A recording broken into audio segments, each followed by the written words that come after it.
Karena firasatku tidak enak dan sering merasa lemas, aku nekat memasang CCTV di rumahku sendiri. Malam itu, aku memutar rekamannya. Jantungku seakan berhenti. Ternyata suami dan mertuaku. Sebelum ceritanya dimulai, silahkan tulis di kolom komentar dari daerah mana saja teman-teman yang menonton cerita ini. Jangan lupa like dan subscribe agar channel ini bisa semakin berkembang dan bisa mempersembahkan cerita yang lebih menarik lagi. Beberapa minggu terakhir ini, hidupku terasa salah. Aku, Afna, seorang wanita yang selalu mengandalkan logika dan jadwal yang teratur, mulai dihantui firasat. Ada sesuatu yang janggal di rumahku sendiri. Perasaan ini dingin, merayap di bawah kulitku setiap kali aku melangkahkan kaki melewati pintu depan. Awalnya aku mengabaikannya, menyalahkan kelelahan dan tekanan pekerjaan di kantor. Sebagai manajer proyek, aku terbiasa dengan tenggat waktu yang ketat dan rapat yang panjang. Wajar jika tubuhku protes. Setiap pulang kerja, rasa pusing dan lemas yang luar biasa langsung menyerangku. Hijab yang kugunakan terasa lebih berat dari biasanya, dan pandanganku sering berkunang-kunang. Suamiku, Hikam, akan langsung menyambutku dengan senyum. Di belakangnya, Ibu Lilis, ibu mertuaku, sudah siap sedia. Beliau tinggal bersama kami sejak setahun lalu, alasannya untuk membantu mengurus rumah tangga agar aku bisa fokus berkarir. Sudah pulang, sayang, sapa Hikam, mengambil tas kerjaku.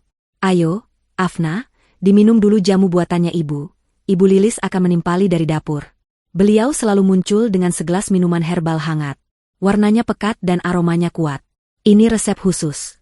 Nak, biar staminamu kuat, tidak gampang sakit. Aku tersenyum dan meminumnya, meskipun sejujurnya aku tidak terlalu suka rasanya. Tapi aku menghargai perhatian mereka. Hikam dan ibunya begitu suportif pada karierku. Mereka adalah keluarga yang sempurna. Setidaknya, itulah yang selalu kupikirkan. Kejanggalan itu tidak hanya soal fisik. Barang-barang pribadiku sering berpindah tempat. Sisir yang kuletakkan di meja rias, tiba-tiba ada di laci kamar mandi. Buku catatan yang selalu ada di tas kerjaku, kutemukan di bawah tumpukan majalah di ruang keluarga. Itu hal-hal kecil, sangat kecil, sehingga aku merasa konyol jika membesarkannya. Hikam hanya tertawa jika aku mengeluh. Kamu itu kecapean saja, Afna, katanya sambil memijat bahuku. Makanya otakmu jadi buntu. Perlu liburan kita. Aku ingin sekali mempercayainya. Tapi firasat itu semakin kuat. Rumah yang seharusnya menjadi tempatku berlindung, kini terasa mengancam. Puncaknya adalah kemarin lusa. Aku terbangun di tengah malam karena mual hebat. Saat aku ke kamar mandi, aku melihat Ibu Lilis baru saja keluar dari kamarku. Pukul 3 pagi. Ibu sedang apa? Tanyaku, suaraku serak. Beliau tampak sedikit kaget, tapi cepat menguasai diri. Ah, ini, nak. Ibu tadi dengar kamu batuk-batuk kecil dalam tidur. Ibu mau ambilkan minum, tapi kamu keburu bangun. Ya sudah, ibu balik ke kamar dulu. Penjelasannya masuk akal. Tapi cara beliau berjalan terburu-buru dan tangannya yang seperti menyembunyikan sesuatu di balik daster, membuat alarm di kepalaku berbunyi. Kecurigaanku memuncak pagi ini. Ibu Lilis sangat bangga dengan kebersihannya.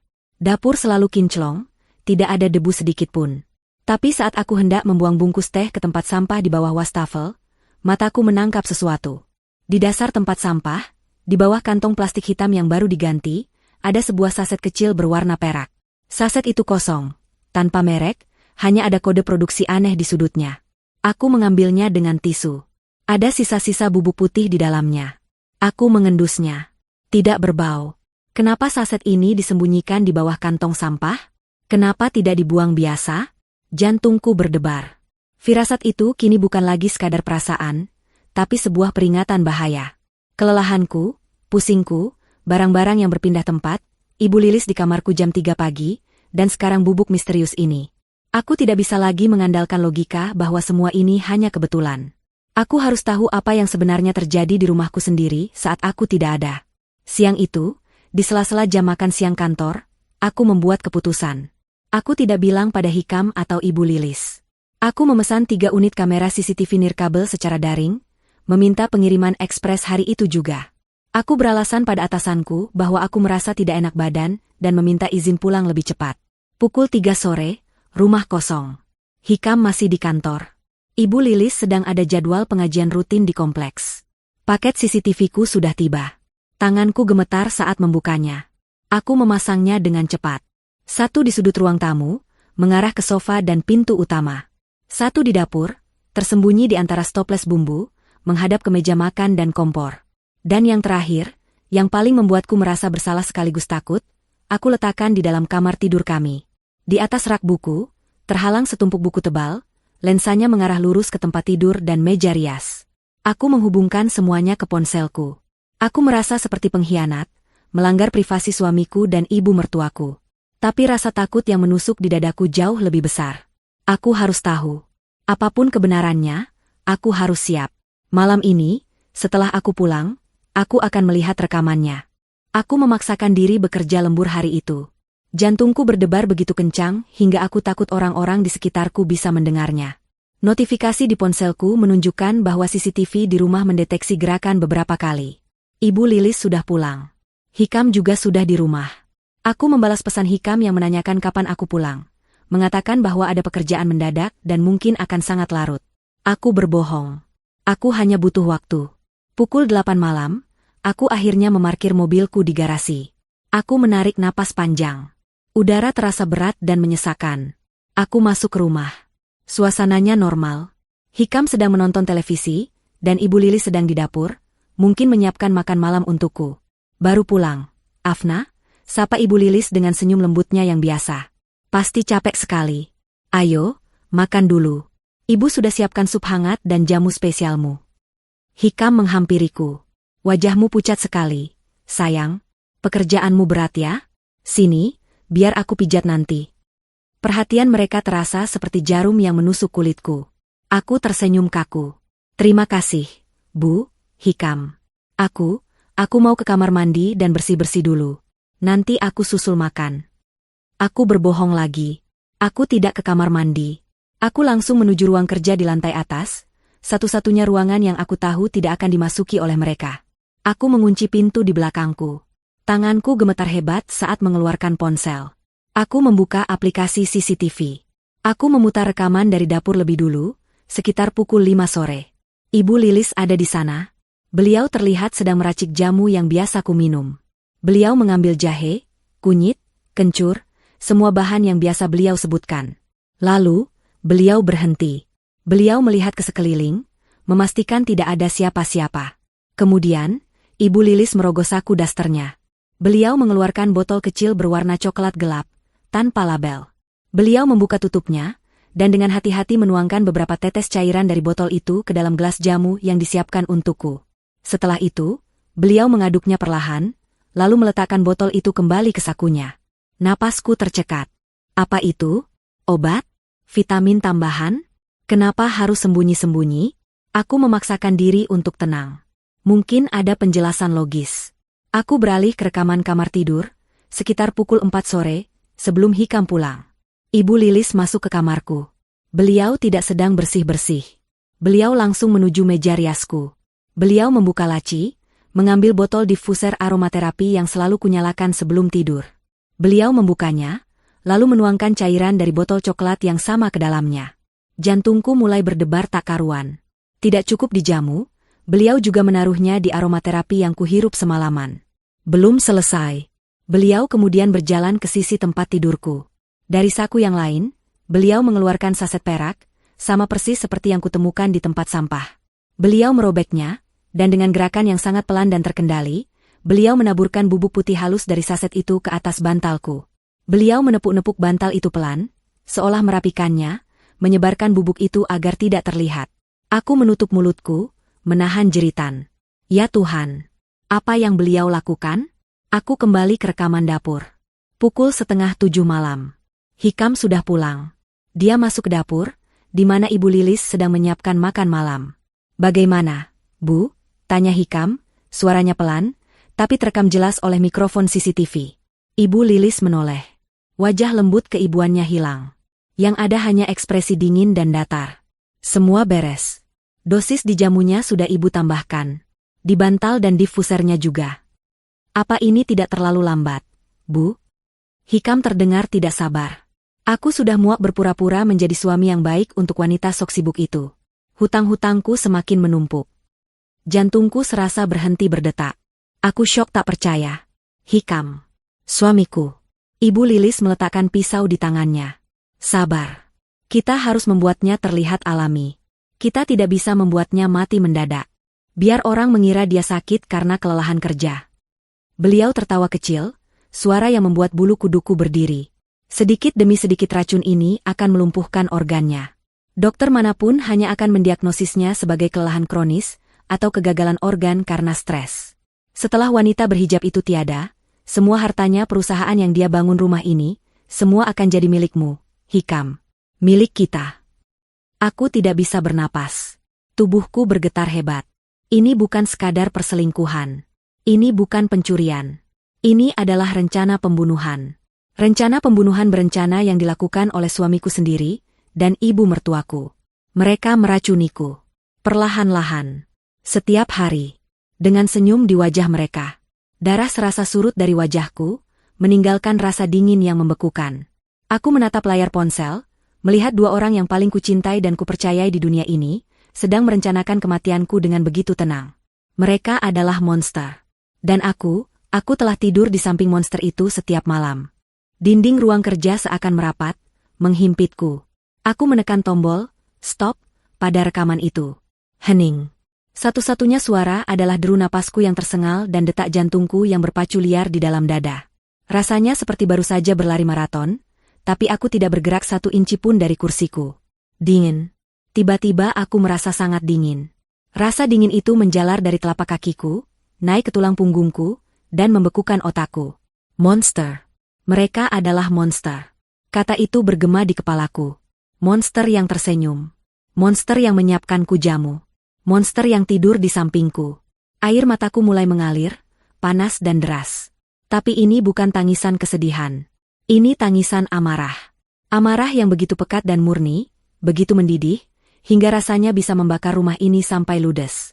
Rasa syok yang membekukan itu perlahan mencair, digantikan oleh api yang membara.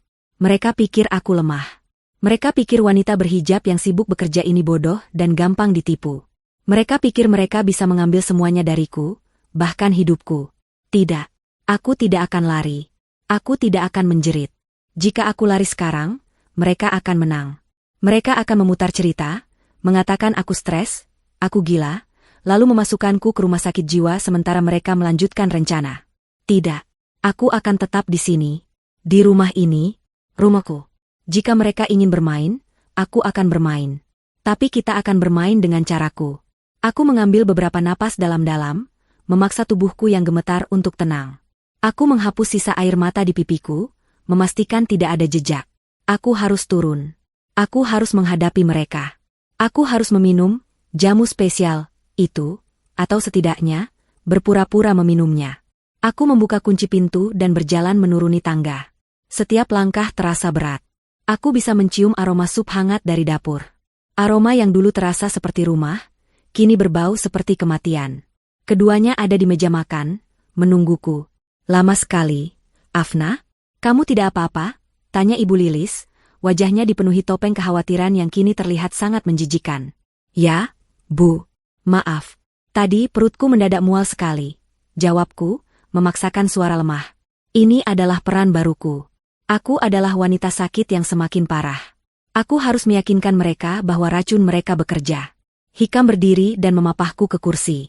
Sentuhannya di lenganku terasa seperti bara api. Aku ingin menepisnya, menjerit. Tapi aku menahannya. Aku duduk. Di depanku ada semangkuk sup dan segelas jamu yang masih sedikit hangat. Ayo diminum, sayang, kata Hikam lembut. Biar badanmu enakan. Aku mengambil gelas jamu itu. Tanganku sengaja kubuat sedikit gemetar. Aku membawanya ke bibirku. Pura-pura menyesapnya sedikit, hanya membasahi bibirku, lalu aku terbatuk hebat. Uhuk. Maaf, Bu. Sepertinya, baunya terlalu kuat malam ini. Perutku benar-benar tidak bisa menerimanya. Aku meletakkan gelas itu kembali, isinya nyaris tidak berkurang. Wajah Ibu Lilis berubah sepersekian detik. Ada kilat kekecewaan di matanya sebelum beliau kembali memasang senyum lembut. Oh, begitu ya, Nak? Mungkin kamu terlalu lelah. Ya sudah. Supnya dimakan. Setidaknya isi perutmu. Aku mengambil sendok.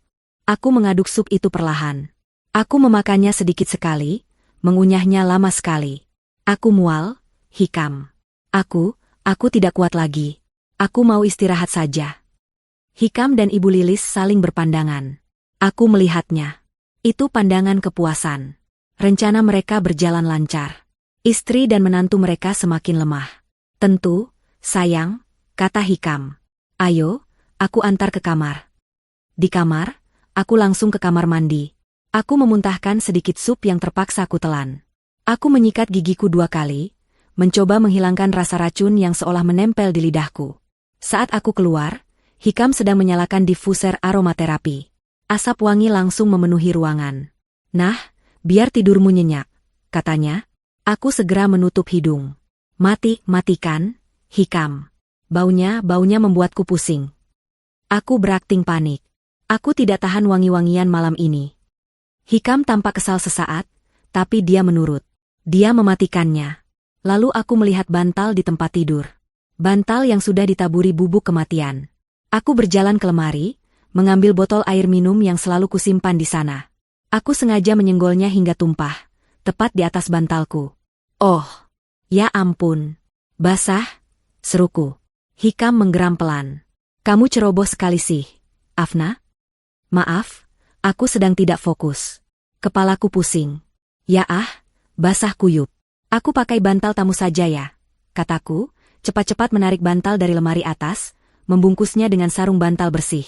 Bantal beracun itu kulempar ke keranjang pakaian kotor. Ibu Lilis pasti akan marah besok, tapi aku tidak peduli. Malam ini, aku aman dari bantal itu. Aku berbaring, memunggungi Hikam. Aku memejamkan mata, tapi aku tidak tidur. Setiap sel di tubuhku waspada. Aku mendengarkan napasnya. Aku menunggu. 1 jam berlalu. 2 jam. Akhirnya, aku mendengar Hikam bergerak. Dia pikir aku sudah tidur lelap. Dia bangkit dari tempat tidur dan berjalan pelan ke arah balkon. Pintu kaca itu sedikit terbuka. Aku mendengar suaranya, berbisik pelan, tapi di keheningan malam, suaranya terdengar jelas. Sabar, sayang. Iya, aku tahu. Dia semakin lemah. Sepertinya tidak akan lama lagi, katanya. Ada jeda. Dia mendengarkan orang di seberang telepon. Tentu saja aku merindukanmu. Aku muak harus berpura-pura menyentuh wanita berhijab itu. Setelah dia tiada, kita bisa hidup tenang. Selamanya. Uangnya akan jadi milik kita. Dunia seakan runtuh untuk kedua kalinya malam itu. Jadi bukan hanya mereka berdua. Ada orang ketiga. Ada wanita lain. Suamiku tidak hanya merencanakan pembunuhanku demi harta bersama ibunya. Dia melakukannya demi wanita simpanannya. Amarah dingin yang tadi kurasakan kini berubah menjadi es yang tajam. Es yang siap menusuk balik. Mereka semua akan membayar. Aku bersumpah. Pagi harinya, aku menjalankan peranku dengan sempurna. Aku bangun dalam keadaan lebih buruk. Wajahku sengaja kupucatkan dengan bedak tipis, dan aku berjalan terhuyung-huyung keluar kamar. Aku bilang pada Hikam dan Ibu Lilis bahwa aku akan mengambil cuti sakit selama beberapa hari.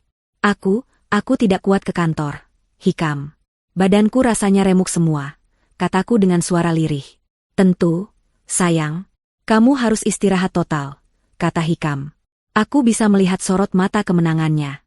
Dia pikir aku akan terbaring lemah di tempat tidur, menunggu ajal. Ibu Lilis mengangguk setuju. Benar, Nak Afna. Kamu di kamar saja. Biar nanti ibu antarkan bubur dan jamu ke kamar. Ini adalah jebakan sekaligus kesempatanku. Mereka memberiku panggung untuk berakting, dan aku akan memanfaatkannya. Aku mengunci diri di kamar dengan alasan ingin tidur. Begitu aku mendengar mobil Hikam meninggalkan garasi dan Ibu Lilis sibuk di dapur bawah, aku mulai bergerak. Aku butuh sekutu. Hanya ada satu orang di dunia ini yang bisa kupercayai. Sepupuku, Indra. Dia seorang pengacara yang cerdas dan teliti. Aku meneleponnya menggunakan ponsel keduaku, ponsel lama yang kusimpan untuk keadaan darurat dan tidak diketahui Hikam. Indra, aku berbisik, meskipun aku tahu aku sendirian di lantai atas. Ini aku, Afna. Aku dalam bahaya besar. Aku tidak bisa bicara lama. Aku butuh bantuanmu. Ini soal hidup dan mati. Indra, yang biasanya santai, langsung serius mendengar nada suaraku. Afna, ada apa? Kamu di mana? Aku di rumah. Dengar, Hikam dan Ibu Lilis, mereka meracuniku. Perlahan-lahan. Aku punya buktinya. Rekaman CCTV, kataku cepat, menahan isak tangis. Hening sejenak di seberang. Ya Tuhan, Afna. Oke. Tenang. Kamu aman sekarang? Apa yang kamu butuhkan? Aku butuh bukti fisik. Aku butuh sampel racun ini diuji. Dan aku tidak tahu harus bagaimana. Suaraku akhirnya pecah. Dengar aku, kata Indra tegas. Jangan makan atau minum apapun lagi dari mereka. Sembunyikan air minum botolan dan makanan ringan di kamarmu. Aku akan mengatur tes laboratorium swasta. Kita tidak bisa pakai jalur resmi dulu. Apa kamu bisa mendapatkan sampelnya? Aku bisa. Bagus. Aku juga akan menyewa detektif swasta. Kita perlu tahu seberapa dalam ini. Kita perlu tahu siapa wanita yang dihubungi Hikam semalam. Aku terkejut. Kamu tahu soal wanita itu? Kamu bilang dia menelepon seseorang. Aku pengacara, Afna. Motif seperti ini jarang berdiri sendiri. Biasanya ada 3 hal. Uang, dendam, atau wanita lain. Dalam kasusmu, sepertinya ketiganya. Setelah menutup telepon, aku memakai sarung tangan karet yang selalu kusimpan untuk membersihkan perhiasan. Aku bergerak cepat. Aku mengambil botol diffuser dari kamar Hikam. Aku mengambil botol kecil air mineral, mengisinya sedikit dengan sisa jamu semalam yang masih ada di gelas di meja makan. Lalu, bagian tersulit. Aku harus masuk ke kamar Ibu Lilis. Aku tahu di mana beliau menyimpan kunci kamar. Selalu di bawah pot tanaman hias palsu di lorong. Aku mengambilnya, membuka pintu kamarnya yang rapi. Jantungku berdebar kencang. Aku mencari botol coklat kecil itu. Di laci meja rias, di bawah tumpukan mukena, di dalam lemari obat. Tidak ada. Akhirnya, aku menemukannya. Terselip di dalam kantong daster kotor yang tergantung di balik pintu. Aku mengambilnya. Tanganku gemetar saat menyadari betapa cerobohnya dia, atau betapa percayanya dia bahwa aku tidak akan pernah curiga. Aku juga mengambil 1 saset perak yang kutemukan di sana. Aku tidak mengambil bantal. Itu terlalu berisiko. Tapi aku punya cukup bukti. Aku harus keluar rumah. Aku bilang pada Ibu Lilis bahwa aku perlu ke apotek untuk membeli obat pereda nyeri yang biasa kupakai. Kenapa tidak minta Hikam? Tanyanya, curiga. Dia sedang rapat. Aku tidak mau mengganggunya. Aku pesan taksi online saja. Sebentar kok, kataku. Aku memakai hijab panjang yang menutupi sebagian wajahku, kacamata hitam, dan masker. Aku terlihat seperti orang sakit sungguhan. Aku memesan taksi ke apotek, tapi di tengah jalan, aku meminta sopir berhenti di sebuah mal. Dari mal, aku memesan taksi lain ke alamat yang diberikan Indra. Sebuah gedung kantor kecil yang tampak biasa saja. Indra sudah menungguku di lobi. Wajahnya tegang. Tanpa banyak bicara, dia membawaku ke lantai 3. Laboratorium itu tersembunyi, tidak ada papan nama. Kami menyerahkan semua sampel yang kubawa. Cairan jamu, cairan diffuser, bubuk dari saset, dan cairan dari botol coklat Ibu Lilis. Hasilnya akan keluar dalam 24 jam, kata analis lab itu. Kami akan memprioritaskannya. Bagus, kata Indra. Afna, sekarang kamu harus kembali ke rumah sebelum mereka curiga. Ingat, kamu sakit. Kamu lemah.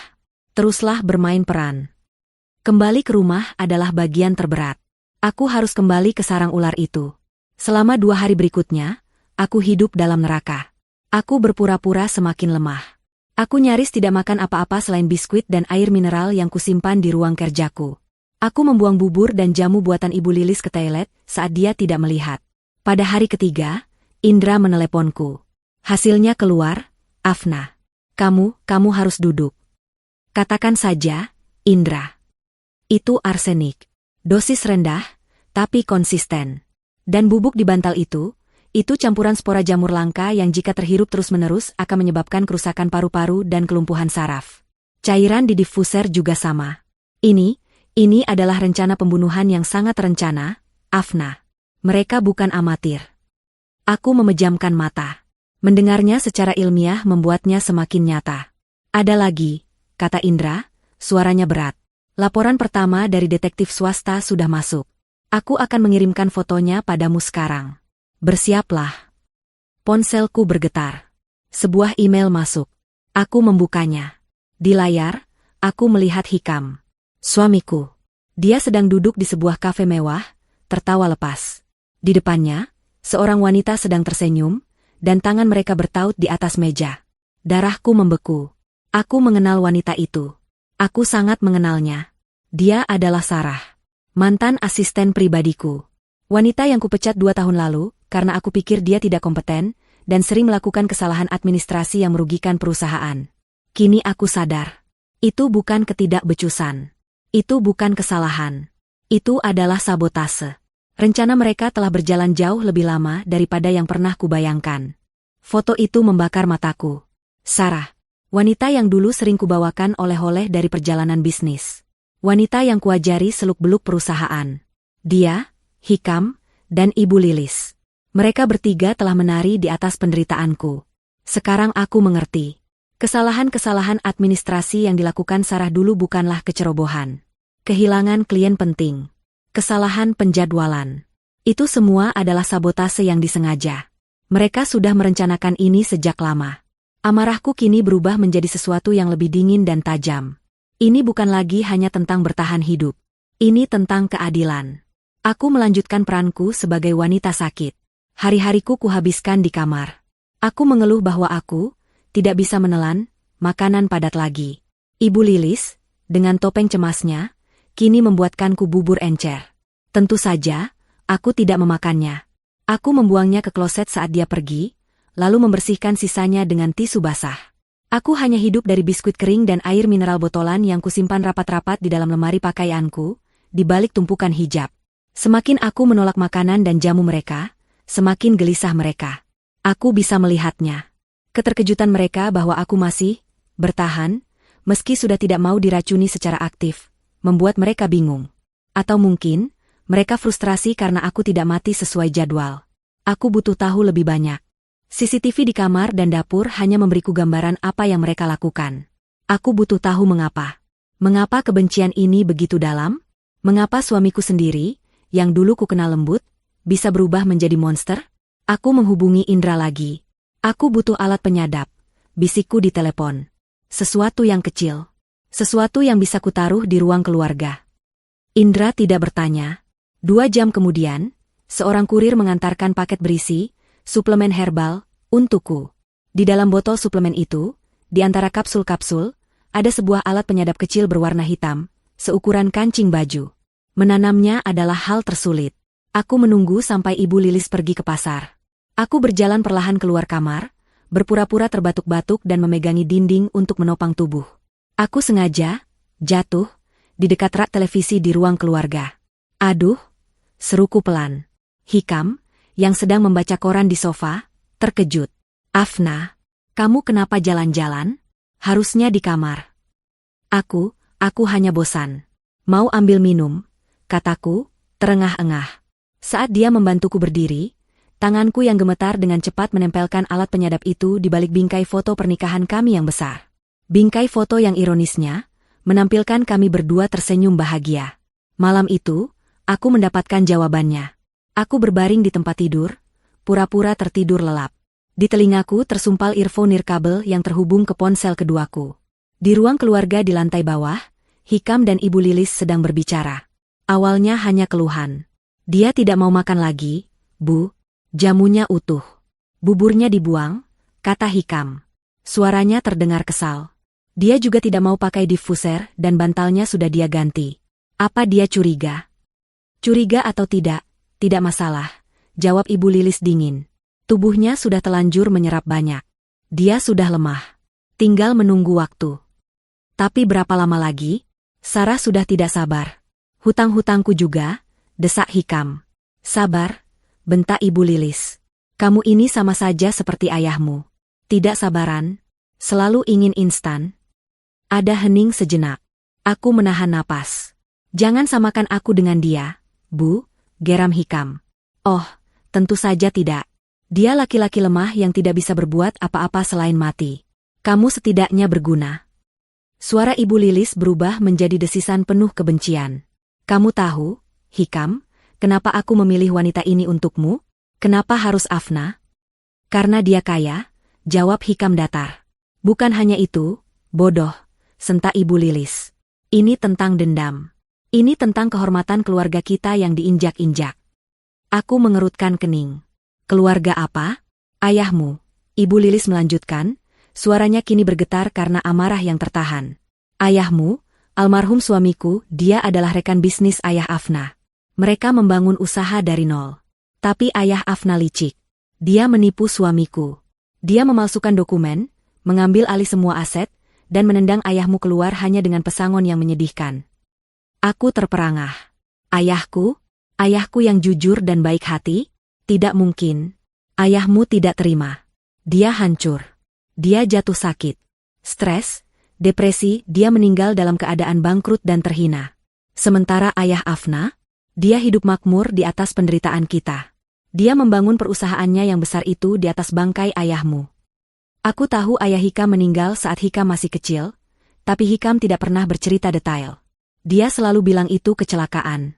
Dan aku, kata Ibu Lilis lagi, aku harus hidup melarat. Aku bukan istri pertamanya. Aku hanya istri siri yang tidak diakui, yang harus membesarkan kamu, anak haramnya, sendirian. Jantungku serasa diremas. Jadi, Ibu Lilis bukan ibu kandung Hikam. Dan Hikam, aku bersumpah di atas makamnya. Aku akan membalas semuanya. Aku akan mengambil kembali apa yang seharusnya jadi milik kita. Aku membesarkanmu, Hikam, dengan satu tujuan. Untuk menghancurkan keluarga mereka dari dalam. Pernikahanmu dengan Afna adalah langkah pertamanya. Kematiannya adalah langkah terakhir. Aku mual. Jadi ini semua, seluruh hidupku, adalah sebuah panggung sandiwara yang dirancang oleh wanita tua pendendam ini. Hikam bukanlah korban. Dia adalah alat yang diasah dengan kebencian. Dan Sarah? Dia mungkin hanya umpan untuk menjaga agar Hikam tetap patuh. Mereka terdiam lama. Lalu aku mendengar suara Hikam. Jadi, apa rencana selanjutnya? Dia tidak mau diracun lagi. Kita percepat, kata Ibu Lilis mantap. Minggu depan ulang tahun pernikahan kalian. Kan? Kita akan adakan pesta kecil. Perayaan. Kita undang beberapa teman dekat. Di depan semua orang, kita akan berikan dia minuman spesial. Sampanye atau jus kesukaannya. Di depan orang? Tentu saja. Kita akan bersulang untuk kesembuhannya. Dia meminumnya. Lalu dia kolaps. Jantungnya berhenti. Semua orang akan melihatnya. Mereka akan bersaksi betapa kita sudah merawatnya dengan baik. Betapa dia sakit-sakitan. Betapa tragisnya. Tidak akan ada yang curiga. Itu akan jadi penutup yang sempurna. Aku memejamkan mata. Ulang tahun pernikahanku. Hari yang seharusnya sakral, akan mereka jadikan hari eksekusiku. Baik. Jika mereka ingin pesta, aku akan beri mereka pesta. Pesta yang tidak akan pernah mereka lupakan seumur hidup mereka. Aku tidak tidur malam itu. Setelah rekaman percakapan itu berhenti, aku berbaring dalam kegelapan. Kebencian, dendam, pengkhianatan. Aku membiarkan semua racun emosional itu mengalir dalam diriku, bukan untuk menghancurkanku, tapi untuk menguatkanku. Pagi harinya, aku bukan lagi Afna yang ketakutan. Aku adalah seorang jenderal yang sedang merencanakan perang. Langkah pertamaku adalah menghubungi Indra. Aku menceritakan semua yang kudengar. Tentang dendam Ibu Lilis. Tentang status Hikam. Tentang rencana pesta ulang tahun pernikahan. Suara Indra di seberang telepon terdengar tegang. Afna, ini gila. Ini lebih besar dari yang kita duga. Kita harus segera mengeluarkanmu dari sana. Tidak, kataku tegas. Aku tidak akan lari. Jika aku lari, mereka akan lolos. Mereka akan menghilang. Tidak, Indra. Kita akan gunakan pesta itu. Kita akan gunakan keserakahan mereka untuk melawan mereka. Apa rencanamu? Mereka ingin uangku. Mereka ingin hartaku. Kalau begitu, kita akan biarkan mereka berpikir mereka akan mendapatkannya. Bahkan lebih, kataku. Rencana itu terbentuk dengan cepat, didorong oleh amarah yang dingin dan logika yang tajam. Indra adalah pengacara yang brilian. Dia tahu persis apa yang harus dilakukan. Siang itu, aku melakukan akting terbaik dalam hidupku. Aku memanggil Hikam ke kamarku. Aku terlihat sangat lemah. Napasku pendek-pendek, dan aku berbaring miring seolah menahan sakit. Hikam, panggilku lirih. Dia mendekat. Wajahnya menunjukkan kekhawatiran yang dibuat-buat, tapi matanya bersinar karena antisipasi. Dia pikir aku sekarat. Ya, sayang, kamu butuh sesuatu? Mau ibu buatkan bubur? Tidak, tidak. Aku menggeleng pelan. Aku rasa waktuku tidak lama lagi, Hikam. Aku melihatnya menelan ludah. Jangan bicara begitu, Afna. Aku harus realistis, potongku. Aku sudah memikirkanmu. Memikirkan masa depanmu. Aku terbatuk pelan. Ada beberapa dokumen yang harus kamu tanda tangani. Dari pengacaraku. Kecurigaan langsung muncul di matanya. Dokumen apa? Pengacara? Tenang, kataku. Ini polis asuransi jiwa. Aku berbohong. Aku ingin memastikan kamu akan jadi satu-satunya penerima manfaat. Dan ada beberapa investasi, aku mau mengalihkan semuanya atas namamu. Aku tidak mau kamu repot setelah aku pergi. Mata Hikam langsung berbinar. Keserakahan mengalahkan kecurigaannya dalam sekejap. Asuransi jiwa. Pengalihan aset. Di otaknya, dia pasti sedang menghitung angka nol. Dia pikir aku, dalam kebodohanku, sedang menyerahkan segalanya padanya sebelum mati. Tentu, sayang, katanya, suaranya melembut, memegang tanganku. Apapun yang membuatmu tenang. Indra akan mengirim kurir khusus nanti sore, kataku, memejamkan mata. Tolong, kamu urus semuanya ya. Aku terlalu lelah. Pasti, sayang. Kamu istirahat saja. Indra tidak mengirim kurir. Dia mengirim rekannya yang menyamar. Dokumen yang dibawa bukanlah dokumen asuransi. Dokumen itu adalah surat kuasa penuh yang kutarik kembali, pembatalan semua hak akses Hikam ke rekening bersama, dan yang paling penting, dokumen pengalihan paksa semua aset yang pernah diatasnamakan bersama, kembali ke nama gadis Afna Hartono, berdasarkan bukti penipuan dan pemalsuan yang sudah dikumpulkan Indra. Dan di tumpukan paling bawah, diselipkan di antara lembaran-lembaran tebal yang tampak seperti lampiran polis, adalah surat perjanjian pelepasan hak atas rumah dan perusahaan. Hikam, yang dibutakan oleh janji jutaan rupiah dari asuransi jiwa, menandatangani setiap lembar di tempat yang sudah ditandai. Dia tidak membaca satu kata pun. Dia hanya melihat angka-angka di lembar asuransi palsu yang sengaja diletakkan Indra di bagian atas.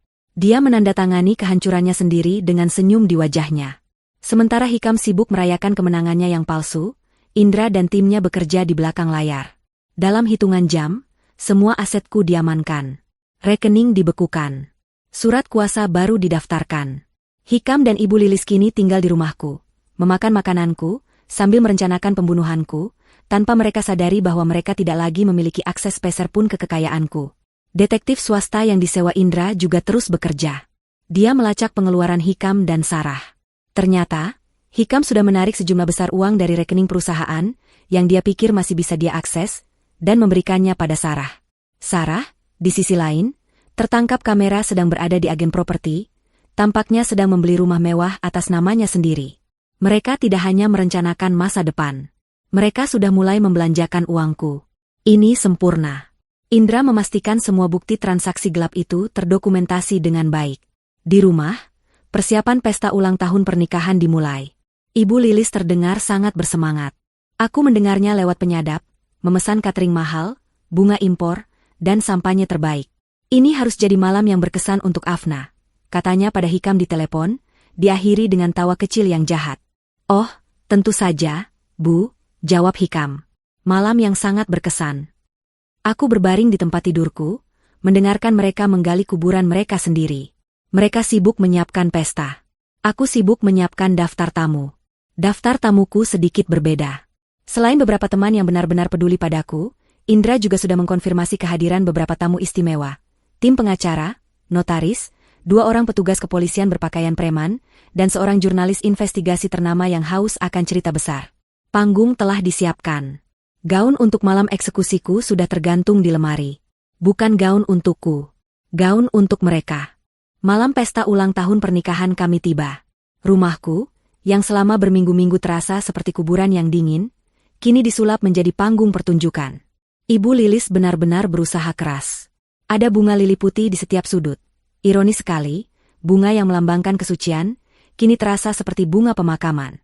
Aroma wangi mereka bercampur dengan bau makanan lezat dari catering mahal. Musik instrumental lembut mengalun, menciptakan suasana elegan yang palsu. Aku duduk di depan meja rias, membiarkan penata rias yang disewa Ibu Lilis merias wajahku. Kita buat Mbak Afna terlihat segar, ya, katanya riang. Aku hanya tersenyum tipis. Aku memintanya untuk membuat riasanku sepucat mungkin, dengan lingkaran hitam samar di bawah mata. Aku ingin terlihat natural, jangan terlalu tebal. Aku sedang tidak sehat, kataku. Dia menurutinya, Dan hasilnya sempurna. Aku terlihat rapuh, cantik, dan sekarat. Hijab berwarna gading muda membingkai wajahku, membuatku tampak seperti porselen yang siap pecah.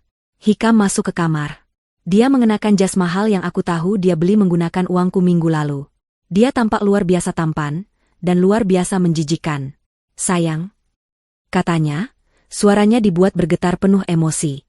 Kamu cantik sekali. Dia mendekat, ingin mencium keningku. Aku menggeser wajahku sedikit. Jangan, Hikam.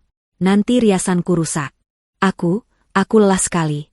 Apa pestanya harus sekarang? Aku memainkan peranku sampai akhir. Hanya sebentar, sayang, katanya, matanya bersinar. Teman-temanmu sudah datang. Mereka ingin melihatmu. Dia melihatku bukan sebagai istri, tapi sebagai pundi-pundi emas yang akan segera dia klaim. Indra datang menjemputku ke kamar. Sesuai rencana, aku akan menggunakan kursi roda. Agar kamu tidak lelah, Afna, kata Indra keras, agar Hikam bisa mendengar. Kondisimu belum stabil. Hikam mengangguk setuju. Tentu saja dia setuju. Semakin lemah aku terlihat, semakin baik bagi sandiwara mereka. Indra mendorong kursi rodaku keluar kamar.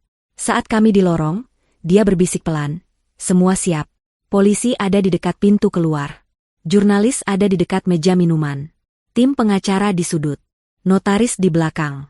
Panggungmu siap, Afna.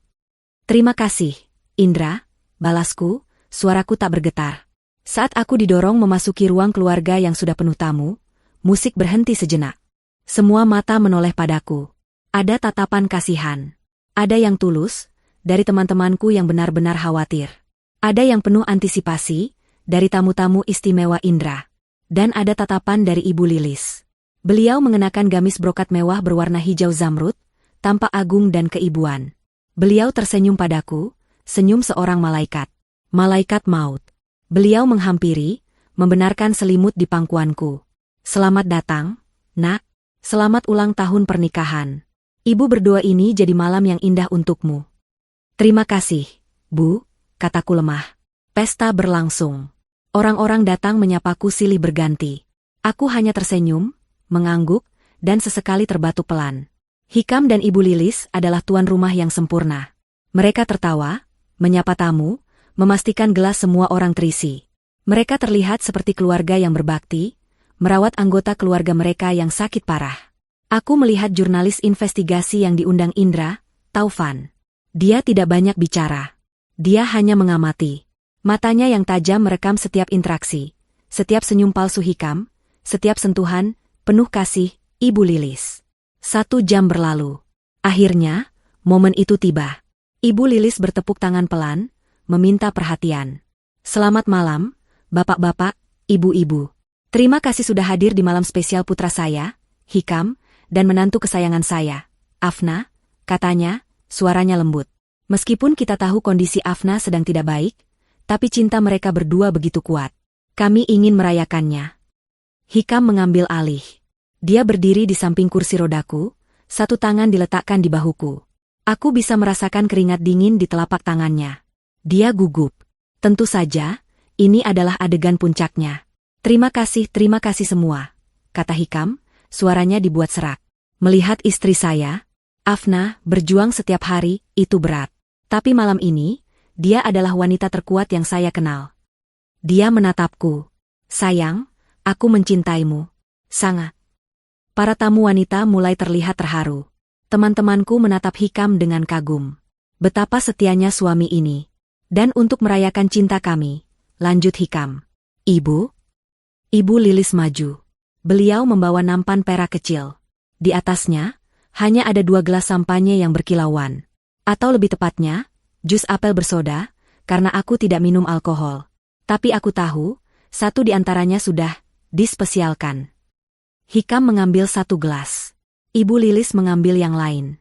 Ini minuman khusus untuk Afna. Resep penguat dari ibu, kata Ibu Lilis, tersenyum pada para tamu. Dan ini untuk Hikam. Hikam mengambil gelas yang ditujukan untukku. Gelas berisi cairan yang sedikit lebih keruh. Dosis fatal.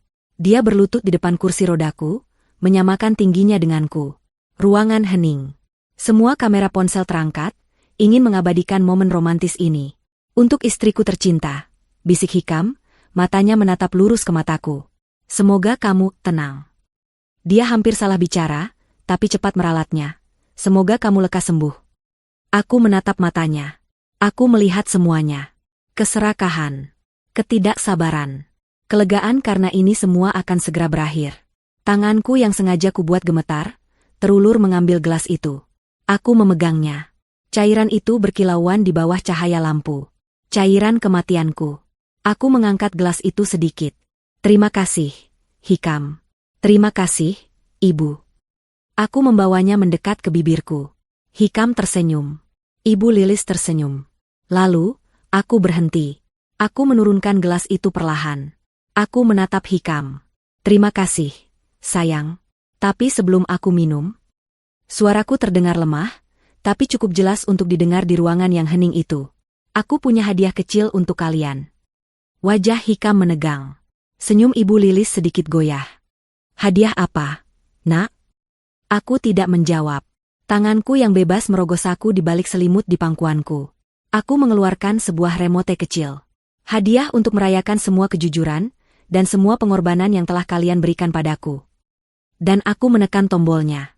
Lampu ruangan utama tiba-tiba padam, berganti dengan cahaya terang dari proyektor yang menyala, menyorot ke dinding putih besar di seberang ruangan. Layar itu hidup. Detik pertama, yang muncul di layar hanyalah gambar statis dari sudut kamar tidurku. Para tamu tampak bingung. Hikam dan Ibu Lilis membeku. Apa-apaan ini, Afna? Tanya Hikam, berusaha tertawa gugup. Pesta kejutan? Bukan, jawabku. Suaraku kini tidak lagi lemah. Aku menegakkan punggungku di kursi roda. Ini pertunjukan. Silakan duduk dan nikmati. Lalu gambar itu bergerak. Rekaman CCTV itu berputar. Para tamu melihat layar. Mereka melihat Ibu Lilis, yang beberapa detik lalu adalah sosok menantu idaman, kini masuk ke kamarku dengan langkah mengendap-endap. Para tamu terkesiap. Mereka melihat Ibu Lilis membuka saset perak dan menaburkan bubuk putih ke bantalku. Mereka melihatnya menuangkan cairan dari botol coklat ke dalam diffuser aromaterapi. Ruangan menjadi sunyi senyap. Musik telah berhenti. Satu-satunya suara adalah napas tertahan. Itu apa yang dia lakukan? Bisik salah satu temanku, ngeri. Itu kan bantalnya Afna. Rekaman berganti. Kini adegan di dapur.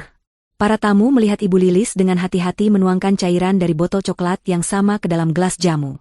Gelas yang sama persis dengan yang biasa ku minum setiap hari. Fitnah. Tiba-tiba Ibu Lilis menjerit. Wajah keibuannya lenyap, digantikan oleh topeng kemarahan yang buas. Itu rekayasa. Itu tidak benar.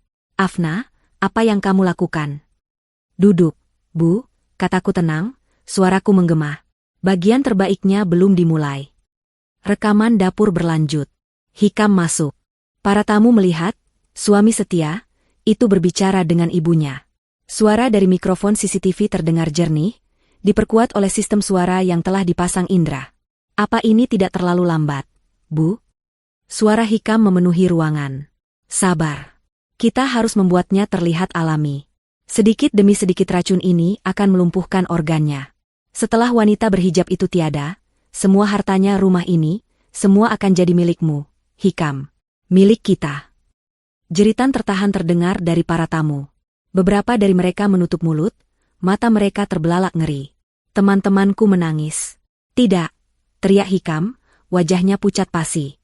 Dia melompat, mencoba berlari ke arah proyektor untuk mematikannya. Ini bohong. Ini semua bohong.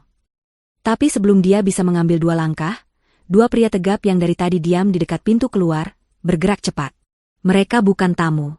Mereka adalah polisi. Masing-masing memegang lengan Hikam. Tetap di tempat Anda, Pak Hikam, kata salah satu dari mereka, suaranya tegas. Ibu Lilis merosot. Beliau terduduk di lantai, tapi kemarahannya belum padam. Dasar anak tidak tahu diuntung, pekiknya padaku. Setelah semua yang kulakukan untukmu, harusnya kau mati. Harusnya kau sudah mati. Pengakuan itu, di depan puluhan saksi, membuat ruangan semakin hening. Belum selesai, kata Indra, yang kini berdiri di samping proyektor. Ada bonus. Layar berganti. Video berhenti, tapi audio terus berjalan. Audio dari alat penyadap. Pertama, Suara Hikam di telepon.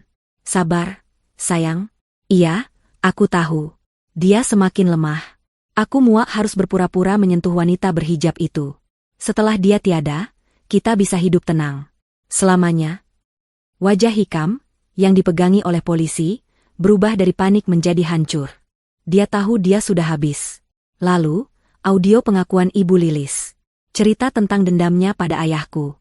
Rencananya membesarkan Hikam untuk membalas dendam. Rencananya untuk membunuhku. Taufan, sang jurnalis, tidak lagi menyembunyikan kameranya. Lampu kilat menyala, merekam wajah Ibu Lilis yang penuh kebencian dan wajah Hikam yang putus asa. Saat audio itu selesai, aku menarik napas dalam. Aku meletakkan gelas sampanye beracun itu di meja kecil di sampingku. Lalu, dengan perlahan, aku memegang sandaran lengan kursi roda. Aku mendorong tubuhku. Dan aku berdiri. Aku berdiri tegak di atas kedua kakiku. Tanpa gemetar. Tanpa terlihat lemah. Aku melepaskan selimut dari pangkuanku, menampakkan gaun pesta yang elegan di baliknya. Aku sehat. Aku kuat. Ruangan itu terperangah untuk kesekian kalinya. Ibu Lilis mendongak, matanya membelalak tak percaya. Tidak mungkin kamu. Aku sudah tahu. Semuanya, kataku, melangkah maju. Setiap langkahku mantap. Aku berhenti tepat di depan Hikam. Aku tahu rencanamu. Aku tahu racunmu. Dan aku tahu tentang Sarah. Aku menoleh ke Ibu Lilis, yang masih di lantai. Dan dendammu? Ayahmu bangkrut bukan karena ayahku. Dia bangkrut karena dia penjudi berat yang menipu rekan bisnisnya sendiri, termasuk ayahku. Ayahku justru yang memaafkan hutangnya. Bohong, pekik Ibu Lilis. Notaris di belakang ruangan itu punya semua buktinya. Potong Indra. Termasuk dokumen yang ditandatangani oleh Pak Hikam minggu lalu, yang mengembalikan semua aset yang coba dia curi ke nama Afna, dan mengakui semua penipuan yang dia lakukan bersama Sarah. Wajah Hikam berubah menjadi abu-abu. Dia tidak hanya gagal membunuhku. Dia telah menyerahkan segalanya kembali padaku. Kedua petugas polisi itu mengeluarkan borgol. Ibu Lilis. Bapak Hikam. Anda ditahan atas percobaan pembunuhan berencana, penipuan, dan pemalsuan. Saat mereka diborgol, pintu depan rumahku terbuka. Bukan tamu lagi, tapi puluhan wartawan dan kru kamera, yang rupanya sudah menunggu di luar, dihubungi oleh Taufan. Lampu kilat menyambar-nyambar. Hikam dan Ibu Lilis diseret keluar. Mereka yang merencanakan kematianku dengan tenang, kini harus menghadapi kehancuran mereka di depan mata dunia. Indra mendekatiku. Dia meletakkan ponselnya. Pesan baru masuk, katanya. Sarah ditangkap di bandara. Dia mencoba kabur ke luar negeri membawa uang yang dia curi dari perusahaanmu. Semuanya sudah selesai, Afna? Aku mengangguk. Aku menatap ruang pestaku yang hancur. Bau bunga lili kini terasa memuakan. Tapi untuk pertama kalinya dalam waktu yang lama, aku bisa bernapas dengan lega. Kehancuran pesta malam itu hanyalah permulaan. Keesokan paginya, berita itu meledak. Wajahku, wajah Hikam, dan wajah Ibu Lilis yang penuh kebencian saat diseret polisi, terpampang di setiap portal berita daring, televisi, dan halaman depan surat kabar. Kejutan pesta maut, pengusaha sukses Afna rekam percobaan pembunuhan oleh suami dan ibu mertua. Judul-judul itu terus bermunculan. Dendam palsu di balik racun arsenik. Terbongkar, persekongkolan suami, mertua, dan mantan asisten kuras harta perusahaan. Rumahku, yang tadinya sepi, kini dikepung oleh wartawan. Aku tidak tinggal di sana. Indra sudah mengaturnya. Malam itu juga, setelah polisi selesai mengambil keterangan awal dan menyita barang bukti, aku dijemput dan dibawa ke sebuah apartemen aman yang disiapkan tim Indra. Aku mematikan ponsel utamaku, memutus akses dari dunia luar. Aku hanya perlu fokus pada satu hal, memastikan mereka tidak pernah bisa menyakiti siapapun lagi. Proses hukum berjalan cepat. Bukti yang kami miliki terlalu kuat, terlalu telak. Publik yang awalnya terbagi, kini sepenuhnya memihakku setelah rekaman CCTV dan audio itu diputar secara terbatas di pengadilan. Hari persidangan pertama adalah hari terberat. Aku harus berjalan memasuki ruangan itu, melewati kilatan kamera, dan duduk di kursi saksi. Di seberang ruangan, duduk 3 orang yang telah menghancurkan hidupku. Hikam tampak kurus dan kuyu. Wajah tampannya hilang, digantikan oleh janggut tipis dan mata yang cekung. Sarah, mantan asistenku, tidak berhenti menangis sejak dia masuk. Dia terlihat hancur. Dan kemudian ada Ibu Lilis. Beliau duduk tegak. Tidak ada penyesalan di matanya. Hanya ada kebencian murni yang menatap lurus ke arahku. Beliau tidak hancur. Beliau marah karena gagal. Indra, sebagai pengacara pribadiku yang bekerja sama dengan jaksa penuntut umum, memimpin presentasi bukti. Semuanya dibuka satu persatu. Pertama, hasil laboratorium. Arsenik dosis rendah yang konsisten, kata saksi ahli toksikologi. Ditambah spora jamur langka yang menyerang sistem saraf paru-paru jika terhirup terus-menerus. Kombinasi ini, dalam jangka panjang, akan menyebabkan kegagalan organ masif yang tampak seperti sakit karena kelelahan kronis. Ruang sidang bergeming. Kemudian, rekaman CCTV diputar di layar besar. Ruangan itu menyaksikan Ibu Lilis menabur bubuk di bantalku. Menyaksikan beliau menuang racun ke jamu. Menyaksikan beliau mencampurnya ke diffuser. Pengacara Ibu Lilis mencoba berargumen bahwa itu adalah obat herbal khusus, dan Afna saja yang tidak cocok. Lalu Indra memutar rekaman audio dari alat penyadap. Suara Hikam dan Ibu Lilis mendiskusikan rencanaku yang berjalan lambat. Sedikit demi sedikit racun ini akan melumpuhkan organnya. Setelah wanita berhijab itu tiada, semua hartanya jadi milik kita. Hikam menundukkan kepalanya dalam-dalam. Pengacaranya tampak putus asa. Saat giliranku bersaksi, aku menceritakan semuanya. Firasat burukku, benda yang berpindah, kelemasan yang kurasakan, penemuan saset perak, keputusanku memasang CCTV, dan malam di mana aku melihat rekaman itu. Apa yang Anda rasakan saat itu, Ibu Afna? Tanya jaksa. Aku menatap lurus ke arah Hikam. Saya tidak merasakan apa-apa. Jantung saya seperti berhenti berdetak. Orang yang saya cintai, yang tidur di samping saya, sedang merencanakan kematian saya. Kemudian Indra beralih ke Sarah. Dia membeberkan bukti transfer bank. Uang perusahaan yang digelapkan Hikam dan dialihkan ke rekening Sarah. Rencana pembelian rumah mewah atas nama Sarah. Sarah langsung histeris. Dia mengaku. Dia bilang dia terpaksa, dia bilang dia dicuci otak oleh Hikam. Anda dicuci otak? Tanya Indra tenang. Atau Anda yang membantu Hikam memalsukan laporan keuangan perusahaan Nona Afna 2 tahun lalu, yang menyebabkan klien besar lepas? Jauh sebelum Ibu Lilis tinggal bersama mereka. Sarah terdiam. Rencana mereka ternyata lebih tua dari yang kubayangkan. Pukulan terakhir adalah untuk Ibu Lilis. Pengacaranya mencoba membangun narasi simpati. Seorang ibu yang hancur karena suaminya ditipu rekan bisnis. Seorang wanita yang hanya mencari keadilan. Indra maju. Yang mulia, kami ingin menyajikan bukti terkait motif terdakwa. Dia memanggil saksi ahli audit forensik dan menunjukkan dokumen-dokumen lama. Ini adalah catatan keuangan perusahaan ayah saya dan almarhum suami Ibu Lilis, kataku saat bersaksi. Ayah saya tidak menipunya. Ayah suami saya, seperti yang terbukti di sini, adalah seorang penjudi berat. Dia menggelapkan uang perusahaan mereka berdua. Ayah sayalah yang menutupi hutang-hutangnya agar namanya bersih. Ayah saya adalah korban, bukan pelaku. Semua dendam Ibu Lilis. Seluruh hidupnya yang didedikasikan untuk membalas dendam. Ternyata dibangun di atas kebohongan yang dia ciptakan sendiri. Bohong. Ibu Lilis menjerit dari kursinya. Kalian semua pembohong. Kalian sama saja. Kalian pantas mati. Beliau mencoba menerjangku, tapi petugas dengan sigap menahannya. Ruang sidang ricuh. Hakim mengetuk palu berulang kali. Itulah akhir dari mereka. Saat vonis dibacakan seminggu kemudian, aku hadir. Hakim membacakan putusannya dengan suara tegas. Sarah, karena terbukti melakukan penipuan, pencurian, dan membantu percobaan pembunuhan, divonis 10 tahun penjara. Hikam, atas perannya sebagai konspirator utama, penipuan, dan percobaan pembunuhan berencana terhadap istrinya, divonis 20 tahun penjara. Dia pingsan di kursinya saat mendengar putusan itu. Dan Ibu Lilis. Sebagai dalang utama, otak dibalik pembunuhan berencana yang sistematis dan kejam. Karena tidak menunjukkan penyesalan sedikitpun. Beliau dijatuhi hukuman penjara seumur hidup. Beliau tidak pingsan. Beliau menatapku saat dibawa keluar. Matanya masih menyala-nyala penuh kebencian. Tapi aku tidak takut lagi. Aku sudah menang. Aku berjalan keluar dari gedung pengadilan. Kilatan kamera menyambutku. Aku tidak menunduk. Aku berjalan lurus, melewati kerumunan. Aku tidak menoleh ke belakang. Semuanya sudah selesai. Setahun telah berlalu. Waktu berjalan, menyembuhkan luka, meski meninggalkan bekas. Bekas itu tidak menyakitkan. Bekas itu menjadi pengingat akan kekuatan yang tidak pernah kuduga kumiliki. Hal pertama yang kulakukan setelah sidang selesai adalah menjual rumah itu. Rumah yang kubangun dengan impian, tapi berakhir menjadi panggung sandiwara kejahatan.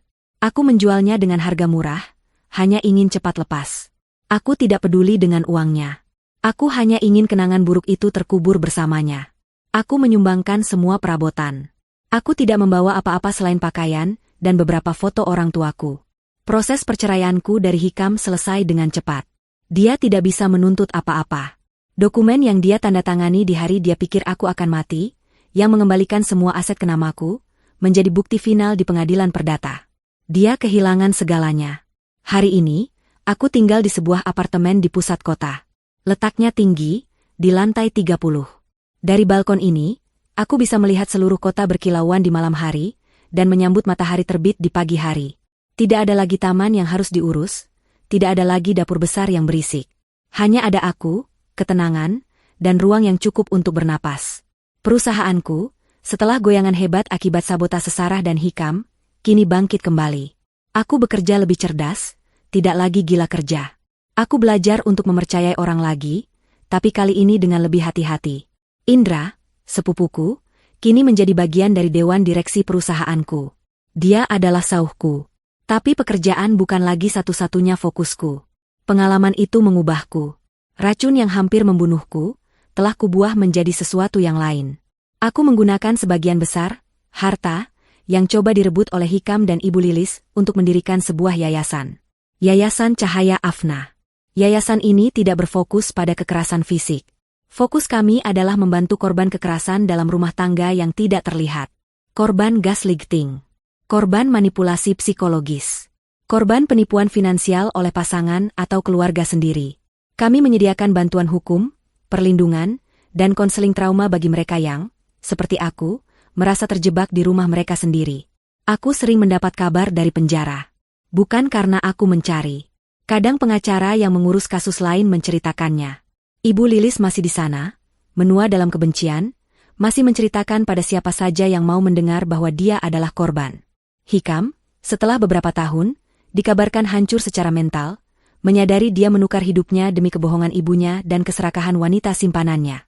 Sarah kudengar akan bebas lebih cepat karena perilaku baik, tapi hidupnya sudah telanjur rusak. Mereka menjadi cerita masa lalu. Cerita peringatan yang sudah tidak lagi kuperhatikan.